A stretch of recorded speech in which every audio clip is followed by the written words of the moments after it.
الحمد لله نحمده ونستعينه ونستغفره ونؤمن به ونتوكل عليه ونعوذ بالله من شرور أنفسنا ومن سيئات أعمالنا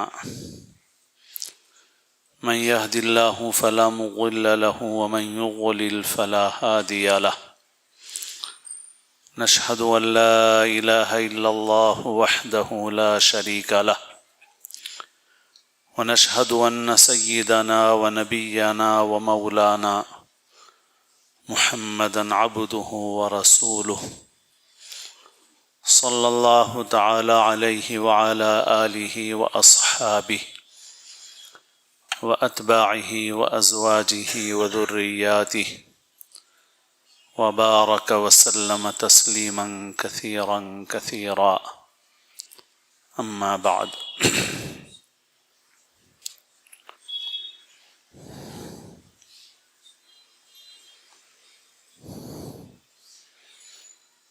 قابل احترام بزرگوں، عزیز دوستوں اور ساتھیوں،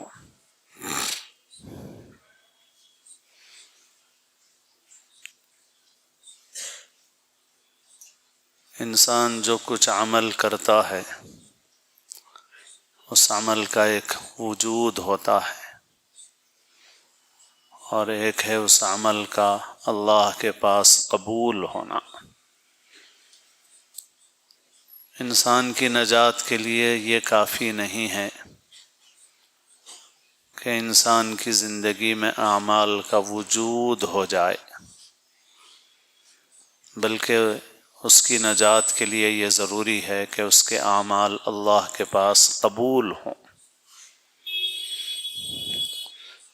اگر قبول نہ ہو تو اعمال کا وجود، چاہے اعمال کتنی ہی بڑی مقدار میں ہوں، اس کے لیے فائدہ مند نہیں ہے۔ مشہور حدیث شریف ہے کہ قیامت کے دن 3 آدمیوں کو لایا جائے گا، ایک عالم ہوگا، ایک سخی ہوگا، ایک شہید ہوگا، اور پوچھا جائے گا کہ زندگی میں کیا کیا، تو تینوں اپنے اپنے اعمال کا ذکر کریں گے۔ عالم کہے گا میں نے علم سیکھا سکھایا، قرآن پڑھا پڑھایا۔ سخی کہے گا کہ میں نے مال خرچ کیا۔ شہید کہے گا کہ میں نے اپنا وقت لگایا، اپنی جان قربان کر دی۔ مگر حدیث شریف میں ہے کہ ان تینوں سے یہ کہا جائے گا کہ تم دنیا میں نام چاہتے تھے اور نام ہو گیا، یہاں پر اس کا کوئی اجر و ثواب نہیں ملے گا، اور تینوں کے متعلق جہنم کا فیصلہ ہوگا۔ اعاذنا اللہ منہا، اللہ تعالی ہم سب کو اپنی پناہ میں رکھے۔ تو اس سے بڑی مثال اور کیا ہو سکتی ہے کہ تینوں کی زندگی بھری ہوئی ہے اونچے اونچے اعمال سے، تعلیم و تعلم سے، مال خرچ کرنے سے، جہاد سے، جو اسلام کی اونچی چوٹی بتائی گئی ہے، وَذِرْوَةُ سِنَامِهِ الْجِہاد، اسلام کی سب سے اونچی چوٹی جہاد ہے۔ اور جہاد کی مختلف شکلیں ہیں، اس میں ایک شکل قتال ہے، یعنی اللہ کے راستے میں لڑنا، اور پھر اس کے نتیجے میں شہادت حاصل ہو جائے تو یہ سب سے بڑا عمل، سب سے بڑی قربانی ہے۔ رسول اللہ صلی اللہ علیہ وسلم نے خود اپنے متعلق فرمایا کہ میری تمنا ہے کہ میں اللہ کے راستے میں قتل کیا جاؤں، شہید ہو جاؤں، پھر زندہ ہوں، پھر شہید ہوں، پھر زندہ ہوں، پھر شہید ہوں۔ تو اتنے بڑے بڑے اعمال ہیں، مگر اعمال کا وجود کافی نہیں ہوا، کیونکہ وجود کافی نہیں، قبول ضروری ہے اللہ کے پاس۔ اور عمل کے قبول ہونے کے لیے جو چیز سب سے اہم ہے وہ ہے عمل کا خالص اللہ کے لیے ہونا۔ اسی کو اخلاص کہتے ہیں، للہیت کہتے ہیں۔ للہ مانے اللہ کے لیے، للہیت مانے اللہ کے لیے والا جذبہ، وہ کیفیت للہیت کہا جاتا ہے۔ تو اخلاص و للہیت یہ ہے سب سے اہم چیز۔ یہ اخلاص و للہیت پیدا کرنے کے لیے اللہ والوں کے پاس محنت ہوتی ہے، مجاہدہ ہوتا ہے، کیونکہ یہ اخلاص یہ آسان چیز نہیں ہے، اتنی آسان نہیں ہے جتنی ہم سمجھتے ہیں۔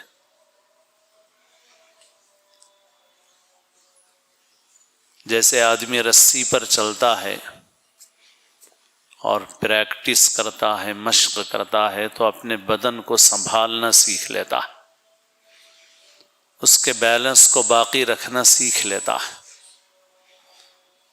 تو ہم ایک چوڑی دیوار پہ بھی نہیں چل سکتے اگر ہماری پریکٹس نہ ہو، مشق نہ ہو، لیکن ایک آدمی جو اس لائن میں اپنی زندگی لگاتا ہے، وہ لوگوں کے سامنے مظاہرہ کر کے دکھاتا ہے کہ وہ ایک رسی پر چل رہا ہے۔ تو یہ اخلاص ایسا ہی ہے، یہ رسی پر چلنا ہے۔ یہ بدن سنبھالنے سے زیادہ مشکل ہے دل سنبھالنا۔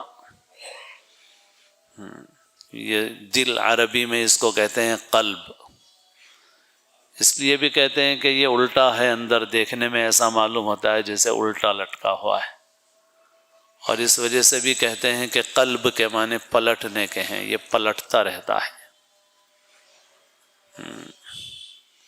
کب اس کے اندر تبدیلی آ جائے کچھ نہیں معلوم ہوتا۔ اس لیے جسم کو سنبھالنے کی پریکٹس کرنا آسان ہے، مگر دل کو سنبھالنے کی مشق کرنا آسان نہیں ہے۔ اسی لیے اللہ والوں کے پاس محنت ہوتی ہے۔ اب یہ اخلاص ایسی چیز ہے جس کی ہم میں سے ہر شخص کو ضرورت ہے، ہر ایک کو ضرورت ہے، کیونکہ اپنے عمل کو قبول کروانا ہے۔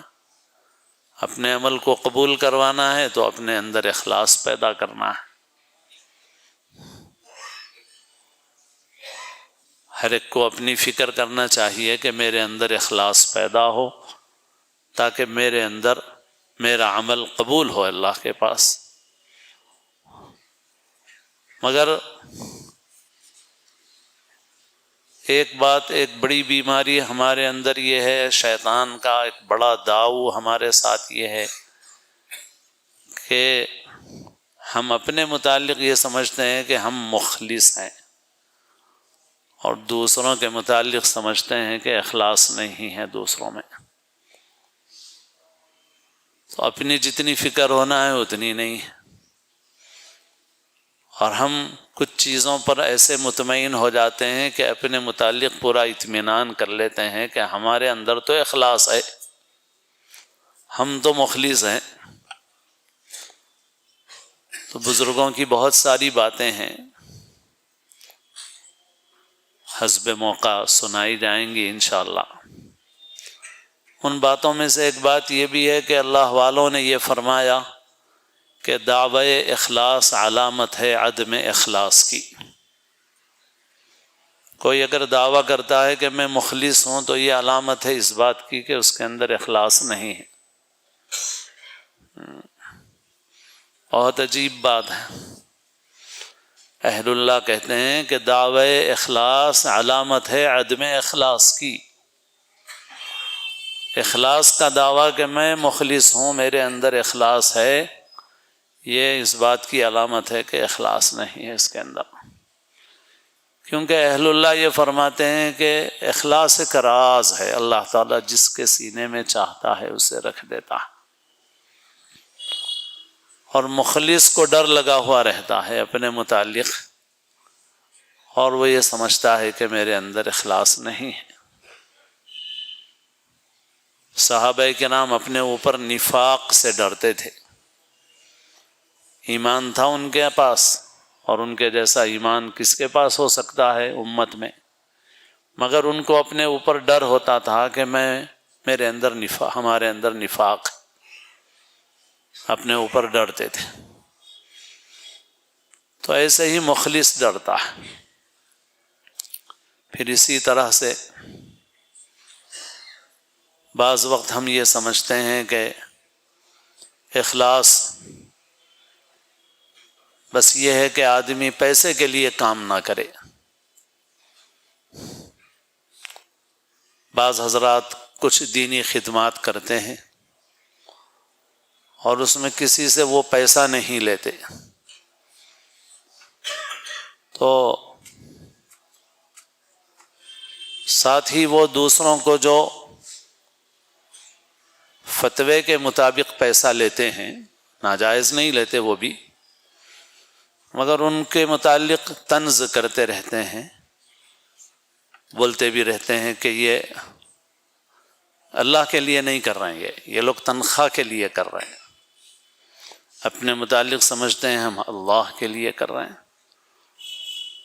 تو بھائی کس کے دل میں کیا ہے اس کا فیصلہ تو یہاں ہونے والا نہیں ہے۔ یہاں پر تو کوئی آلہ ایجاد نہیں ہوا ہے اسکیننگ کا، کوئی MRI مشین ایسی ایجاد نہیں ہوئی ہے جو ہمارے اخلاص کا پتہ کر سکے، اور اس کا فیصلہ یہاں ہونا بھی نہیں ہے، اس کا فیصلہ تو وہیں ہونا ہے۔ مگر آدمی کو اگر زعم ہو جائے تو آدمی کو اپنی فکر کرنا چاہیے، بھائی اپنا اپنا مسئلہ ہے ہر ایک کا۔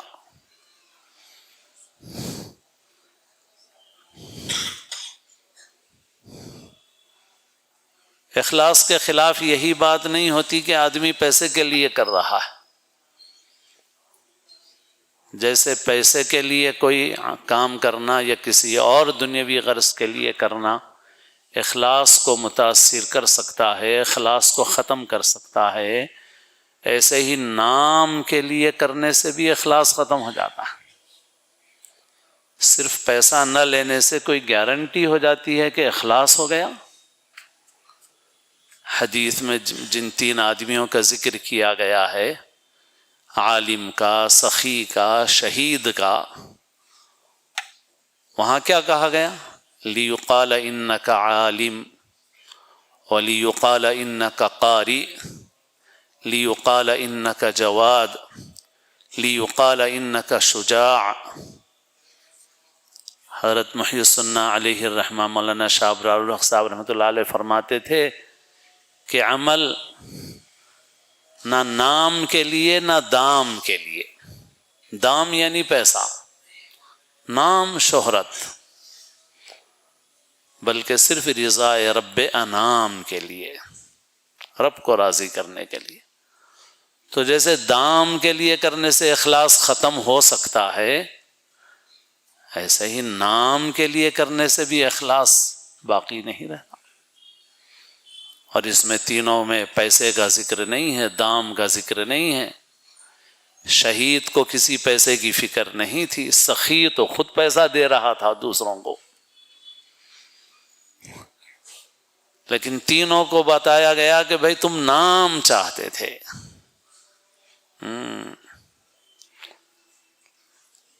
تو دین کے بعض شعبوں میں کام کرنے والوں کو شیطان نے یہ اطمینان دلا دیا ہے کہ تم چونکہ دام کے لیے نہیں کر رہے ہو، مال کے لیے نہیں کر رہے ہو، تمہارا اخلاص تو ارے بڑے بڑے سب اولیاء سب خاک چھانتے ہیں تمہارے سامنے۔ دنیا کے بڑے بڑے علماء، دنیا کے بڑے بڑے لوگ، کیا حیثیت ہے ان کی؟ تم تو اپنا لگا رہے ہو، اپنی جان، اپنا مال، اپنا وقت، تو تم سے بڑھ کے مخلص کون ہوگا بھائی؟ بھائی اخلاص صرف پیسے سے تھوڑی ختم ہوتا ہے، پیسے سے بھی زیادہ بڑا خطرہ نام ہے، پیسے سے بھی بڑا خطرہ نام ہے۔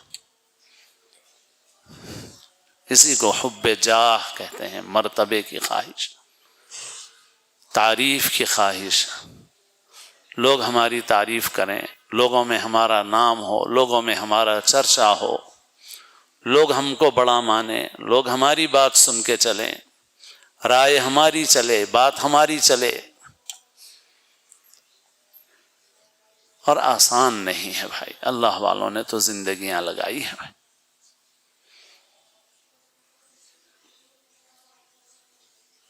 اور جو عام لوگ ہیں ان کے لیے تو ذرا نیچے کے درجے کی چیزیں ہیں، جیسے مثال کے طور پہ ایک دیوار ہے جو صرف 1 فٹ بلند ہے، 2 فٹ بلند ہے، تو انشاءاللہ ہم آپ بھی چل لیں گے اس دیوار کے اوپر سے۔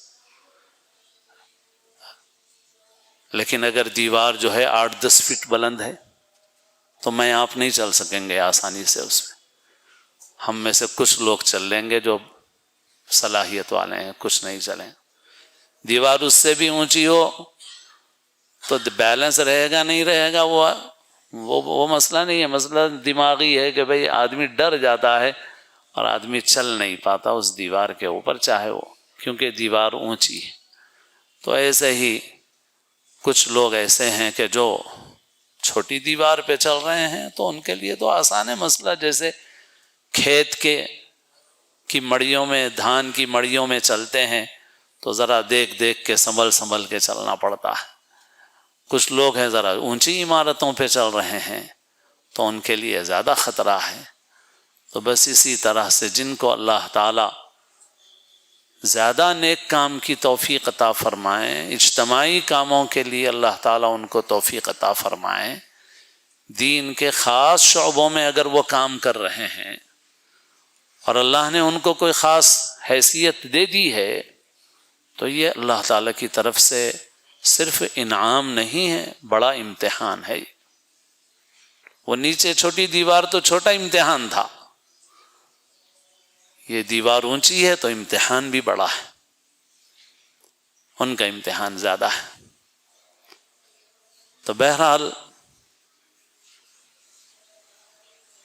حدیث شریف میں ہے کہ انسان کے دین کو سب سے زیادہ جو چیز نقصان پہنچاتی ہے وہ یہی جاہ کی محبت ہے، مال کی محبت اور جاہ کی محبت، یہ انسان کے دین کو سب سے زیادہ نقصان پہنچاتی ہے۔